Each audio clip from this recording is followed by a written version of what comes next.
Look at me. Look at, I started off as nothing. All I was a little Negro in the projects, and now I'm the CEO of Starbucks, right?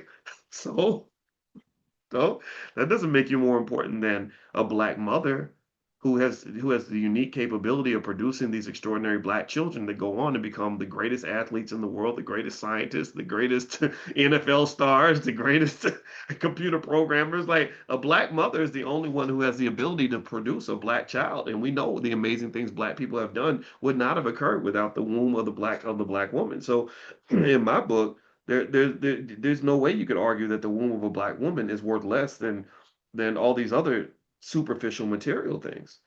And this is a fact. I'm right here in front of you. If you think that anything that I do has any value, well, I mean, none of this happens without mama. Do you understand? So when I talk to my daughter when she's having kids and stuff, and I'm like, yeah, there's not a job more important than being the mother of a black child. Like we don't even there is no game without you. And the fathers, we know the fathers are important too. We've forgotten about how important fathers are, and I think that's a huge loss for us.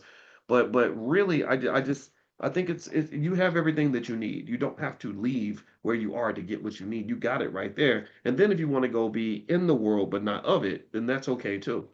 But just know you can always come back home and you can find wealth and value at home. When your wealth is at home, you have home field advantage. You want others to have to come to you to get their wealth. You don't want to have to go chase them. So, as Dr. Claude Anderson says, it is an absolute crime that we send our children out into the world across town to people who hate their guts to make them go beg for a job. All wealth should start right at home, domestically manufactured, whatever that looks like. Let's keep going here.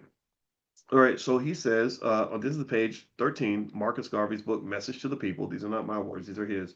But it's a great book. He's a smart man.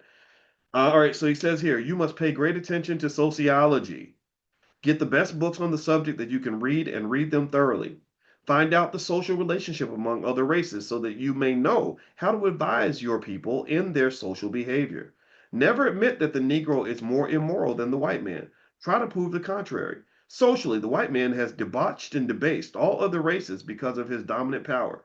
He is responsible for more illegitimacy among the races than any other race. He has left bastard children everywhere he has been. Therefore, he is not competent to say that he is socially and morally purer than any other race.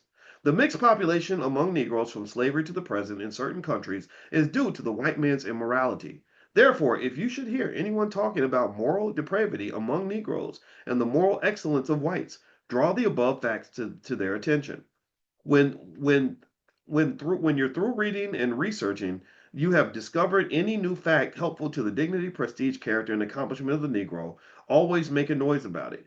You should always keep with you a notebook and fountain pen or indelible pencil and make a note in that book of anything you hear or see that you would like to remember. Always keep at home a larger notebook in which you must transfer the thought or experience so that it will not be lost to your memory. At least once every 3 months, read over that book, and as the book becomes more voluminous with facts, read it over at least once a year. By constantly reading these facts, they will be planted in your subconscious mind, and you will be able to use them without even knowing that you are doing so. By keeping your facts and your very important experiences on record, at the end of a full life, you may have a volume of great value, such as Elbert Hubbard's scrapbook.